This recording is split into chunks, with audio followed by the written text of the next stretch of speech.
Dude! What? I swear I just saw a flash of light from the corner of the room. Oh my God, That's the calm Philadelphia experiment bleeding through the dimensions. Relax, genius. That's just the neighbor's porch light. Exactly! It's proof that the light bends between timelines. We're living in a Marvel movie, and no one told us. Or maybe it's just a light bulb. You ever think of that? Nope, because I'm not a sheep. I hate you so much. Whatever, just do the thing with, I mean, the witch show. I'm sorry, Oh my God, dude, seriously, just close your mouth. Welcome to The Witch Show, where smart meets stupid and somehow makes sense. I'm Georgie, and I'm thinking out loud so you don't have to. Ladies and gentlemen, this is The Witch Show, from what I think seriously to you. WITS, The Witch Show. Cool story, bro.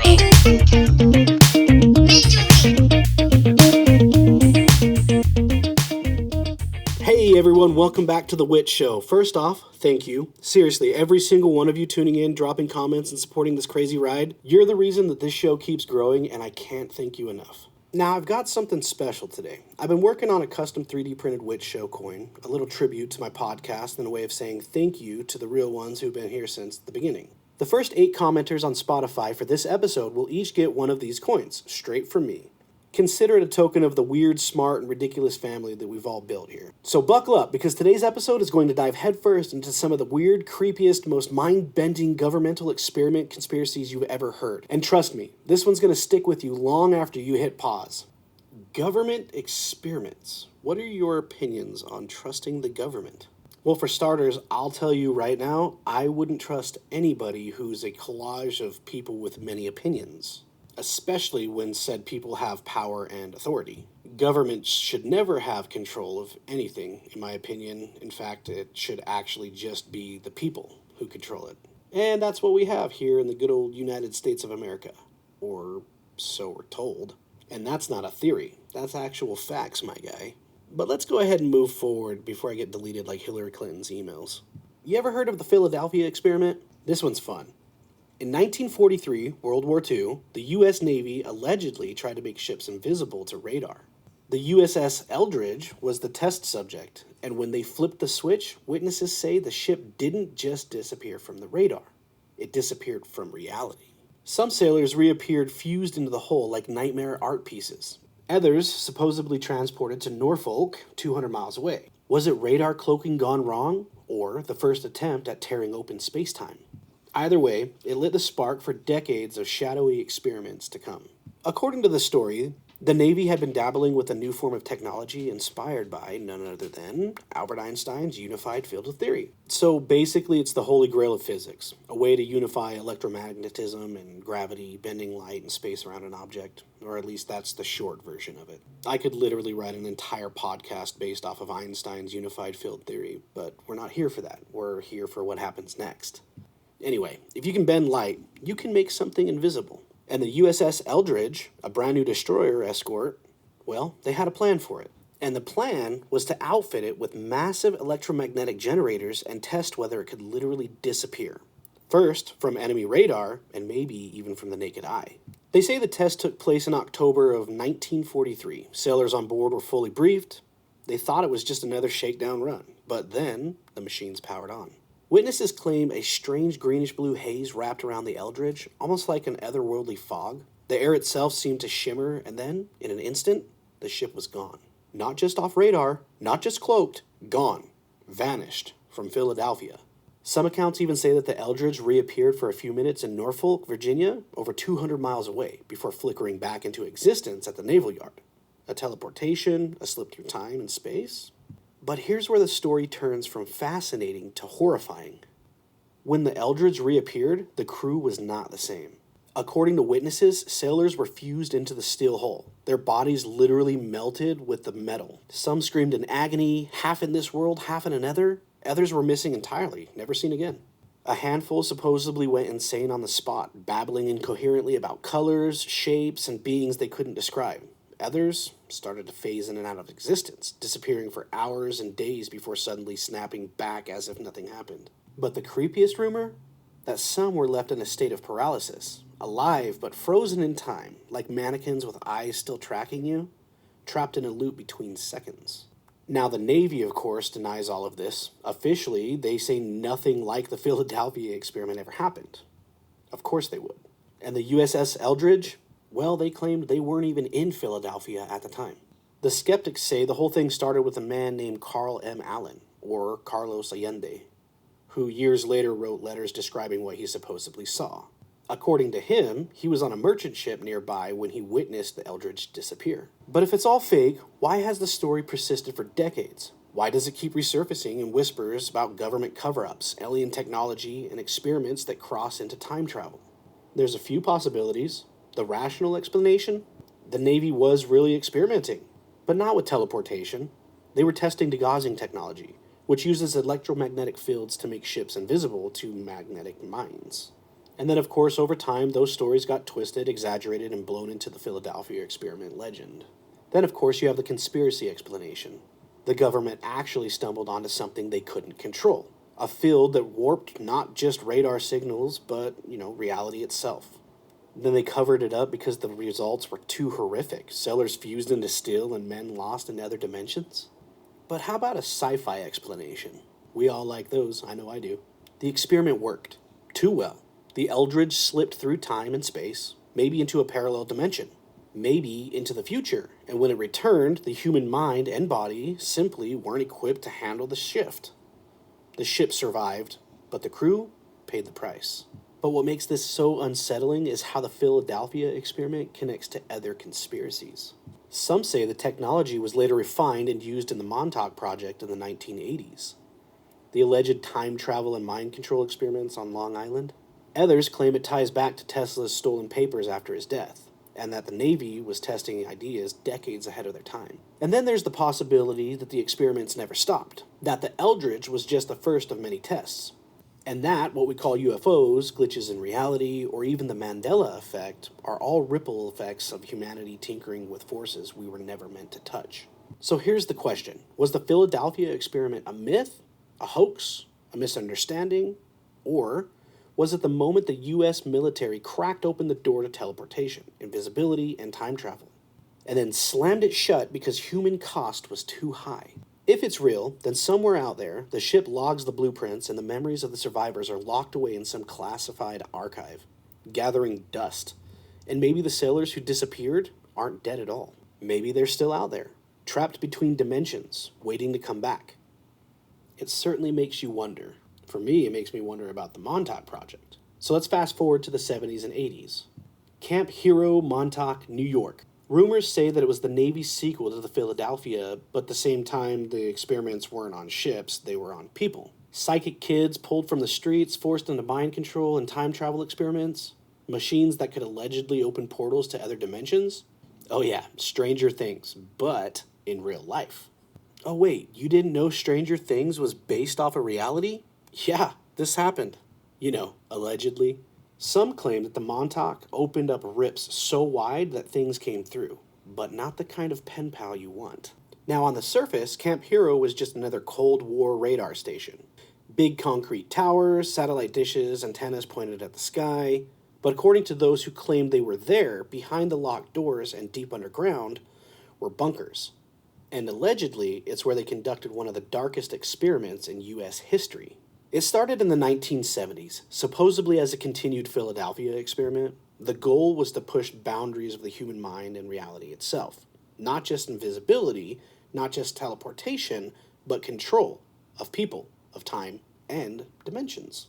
Survivors and whistleblowers claim Montauk scientists experimented with everything from electromagnetic manipulation to psychic amplification.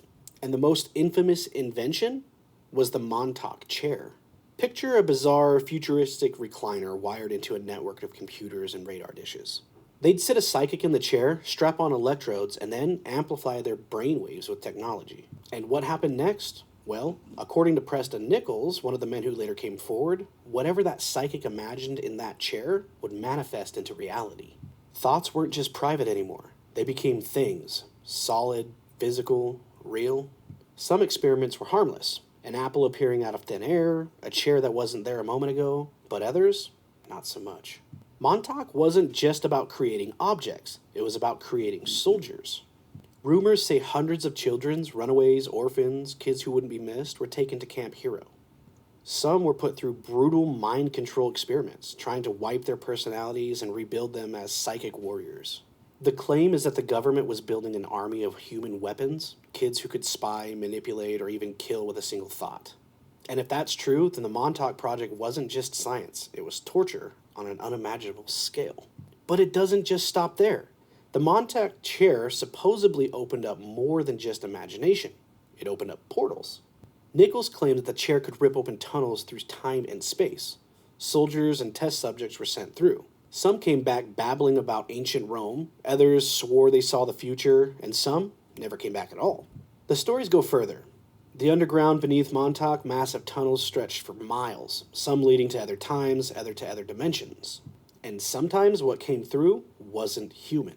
Yeah, that's right. Here's the part that still gives me chills. On August 12th, 1983, the story goes that the project spiraled completely out of control. They had Duncan Cameron, one of their most powerful psychics, sitting in the chair. For years, he'd been opening up portals, projecting objects, even contacting beings. But that day, he was pushed too far, told to let the subconscious run wild. And he did. From his mind, a creature emerged, a nightmare given flesh. Some say it was a massive hairy beast with claws. Others say it was a grotesque otherworldly abomination, defying description. Imagine that, something so scary that you just can't describe it. This so-called Montauk monster tore through the base, destroying equipment, lashing out at the scientists who created it. Panic spread, systems collapsed, and in the chaos, the entire facility was supposedly shut down. Tunnels sealed, records destroyed, and witnesses silenced. The creature, they say, eventually faded away, as if it never existed, except it did, because Duncan imagined it. The government officially, they'll tell you nothing happened. The Montauk was just an older radar station with peeling paint and empty halls. But believers argue that Camp Hero was the testing ground for the most dangerous technology ever developed. The ability to bend minds, time, and reality itself. Think about it. Philadelphia was the start. Montauk was the continuation, and everything we've seen since, MKUltra, Project Stargate, Whispers of Alien Contact, might just be different pieces of the same puzzle. If even half of it is true, then the question isn't whether Montauk happened. The question is, where did it all go next? Did they shut it down? Or did they just move deeper underground? Picture this, a lonely radio tower on the edge of Long Island, abandoned bunkers, rusted doors, and warning signs that say keep out. But below the surface, stories of children lost to time, soldiers trapped in loops, and nightmares made flesh. The Montauk Project is either the greatest hoax of the 20th century or proof that our government has ripped open the very fabric of reality and let the monsters inside. And if that's the case, maybe they never stopped. Maybe some of the strange things that we see today, UFOs, time slips, Mandela effects, even dreams that feel too real, are echoes of the experiment they tried to bury. And maybe somewhere out there, the Montauk chair is still waiting for someone to sit in it again. But it's not far-fetched. Our government has done this before. And here's where it gets real. MKUltra was 100% true. You can even fact-check this. The CIA spent the 50s and 60s experimenting on people with LSD, hypnosis, and sensory deprivation, trying to crack the code of mind control. Oh yeah, they wanted programmable assassins, sleeper agents, and the ability to hijack your brain without you knowing. Did it really end? Or did those methods just get funneled into Montauk's psychic soldier program? One hell of a recruitment campaign. Drop acid, see aliens, maybe jump through time. Sign me up. Who's never down for a little time travel? But let's talk more about MKUltra. It all started in the early 1950s. America was deep in the Cold War, paranoid that the Soviets or the Chinese had discovered the secret to brainwashing. Soldiers captured in Korea were returning home confused, repeating communist propaganda, and the CIA panicked. So they launched MKUltra, a sprawling program with more than 150 secret sub-projects. Its goal? Break down the human mind and reprogram it. Mind control with real-life brainwashing. And the way they went about it was horrifying. They drugged people with LSD, mescaline, barbiturates, amphetamines, sometimes in controlled settings, others in bars, hospitals, or safe houses, but almost always without other people knowing. Imagine having a drink and then hours later you're hallucinating, terrified, and you have no idea why. Mental illness is no joke, and being forced to feel like you're crazy by no fault of your own, that's insane to me. And the fact that people were doing this to other humans just proves that real evil exists in the world. They used things like sensory deprivation, locking subjects in pitch-black rooms for days and cutting them off from things like sound and light and touch. And when they finally pulled them out, their minds were mush, vulnerable to suggestion. They even tried extreme shock therapy, not to treat patients, but to erase their memories. And then there was hypnosis. Could someone be hypnotized into committing an act they'd never normally do? Could you program an assassin? A spy? A Manchurian candidate? And these weren't movie plots. They were real questions with real human test subjects. And who are these guinea pigs? Well, that's the part that makes MKUltra especially chilling. They were prisoners, mental hospital patients, soldiers, college students lured in with promises of research stipends, everyday citizens who had no idea they were being drugged. Even the CIA's own employees were dosed, sometimes as part of a cruel prank. Some of the victims never recovered. Some developed permanent psychosis, deep addictions, or terrifying flashbacks that haunted them for the rest of their life. Do you still trust the government? This is our own people. The Central Intelligence Agency, the CIA, that's us.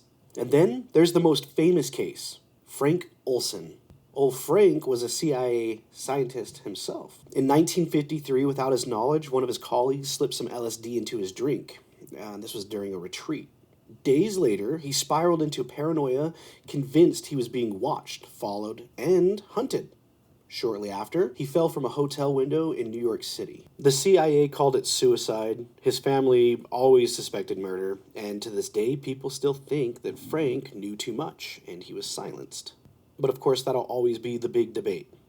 Why don't you go ahead and tell me your opinion on it? And MKUltra ran for 20 years. Then in 1973, when whispers of the program started leaking, CIA Director Richard Helms ordered nearly all the files destroyed. Thousands of documents gone. But not everything was burned. In 1977, a batch of financial records was discovered, and it was enough to confirm that MKUltra was very real. Imagine that, the government hiding and covering things up like they usually do. And this is the stuff that we're finding out about. Imagine what's still there, what really still does exist, and you have no clue because they've destroyed all of the evidence that supports it. The only chance of ever actually finding out that something else happened is if there's a whistleblower, because they're probably getting better at hiding information. After all, we know now that they're getting plenty of practice hiding things from us. We're all just insignificant beings to them with zero knowledge of what they're doing, and we're not allowed to know ever. But don't worry, we got the Freedom of Information Act. Yeah. Anyway, Congress held hearings and victims testified. The truth came out, at least what little remained. But by then, as you could imagine, the damage was already done and countless lives were ruined. And no one was truly held accountable, like they ever are. Yet they tell us growing up that evil doesn't win. This is pure evil, and they're literally getting away with it. The only thing worse than this, in my opinion, would be Unit 731. That's a whole nother subject we can get into later for sure. In fact, I might even cover that on my next podcast. But it makes you wonder, even though MKUltra was officially shut down, who's to say it really ended? We already know intelligence agencies rename, rebrand, buy programs under new projects, and some believe MKUltra morphed into a later psychological operation. Others say that the research fueled programs like Project Stargate, the government's study into psychic spying. And what if it didn't stop at all? What if the techniques developed, hypnosis, drug-induced control, personality eraser, they're still being used? Not in secret labs anymore, but in more subtle forms, through media, technology, social programming. I mean, think about it. MKUltra proved that the government was willing to experiment on its own people without consent, without morality, all in the name of control. So when people talk about sleeper agents or hidden assassins, or the idea that someone can be programmed with just a few words, is it really that crazy? Maybe MKUltra wasn't about science fiction mind control at all. Maybe it was about perfecting the art of making people do what they're told without ever realizing it. So when you hear the word conspiracy, when you hear stories about impossible experiments, just remember, MKUltra isn't a theory. It actually happened. And if they admitted to that, what haven't they admitted to yet? So imagine this. The Philadelphia experiment in 1943 wasn't just about making ships invisible. What if it was the opening salvo of a much larger plan? An experiment to rip open the very fabric of reality itself. Reports said sailors vanished, some fused into steel, others lost their minds. That wasn't a malfunction. That was a prototype. The Navy stumbled onto the idea that humans could be rewired. Their perception, their sanity, their very identity being shoved between dimensions. And then fast forward a few decades, and suddenly you have the Montauk Project, an alleged base where kids were snatched from the streets, not for radar testing, but because children's minds are the most pliable. They could be broken and remade into psychic antennas. If the Philadelphia experiment opened the door, Montauk was about learning how to walk through it, training children to project thoughts, manipulate time, even conjuring nightmares into reality.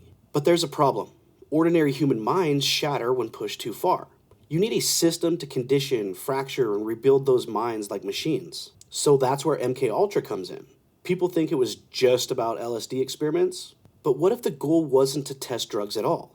It was to mass produce programmable consciousnesses. To take a human being, wipe their sense of self, then load them like a hard drive with whatever experiments demanded. Things like psychic soldiers or sleeper assassins, or a test pilot for interdimensional travel. Now picture this. What if these 3 projects weren't separate accidents, but 3 phases of one hidden program? Phase 1, crack reality. Phase 2, weaponize the human mind. And Phase 3, build the perfect subject to survive both. Here's the nightmare fuel. What if it worked?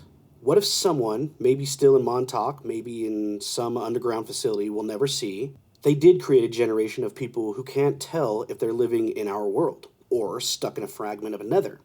What if they walk among us now, not even knowing they're sleeping test subjects, until a hidden trigger word or a frequency wakes them up?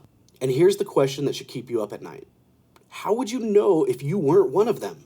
How would you know that the memories you have, the thoughts in your head, even the reality you wake up to every day, weren't stitched together in a lab decades ago as part of a convergence between the Philadelphia experiment, the Montauk, and the MKUltra? If they could scramble sailors into steel, erase minds with chemicals, and train children to tear holes in time itself, then maybe, just maybe, you're not supposed to ask these questions. Because the moment you start asking, maybe that's the moment the programming starts kicking in. But will you know? Alright friends, that's where we're wrapping it up. If your brain's not melted yet, do me a favor, drop a review, share this with someone who loves the weird, and leave me a comment with your own creepy true story. Who knows, if it's eerie enough, I just might feature it in my next episode. Until then, keep your lights on, keep your mind open, and remember, you never really know what's real. Thanks for listening to The Witch Show. I'm Georgie, and I'll talk to you next time. Ladies and gentlemen, this is The Witch Show from What I Think Seriously to You. WITS.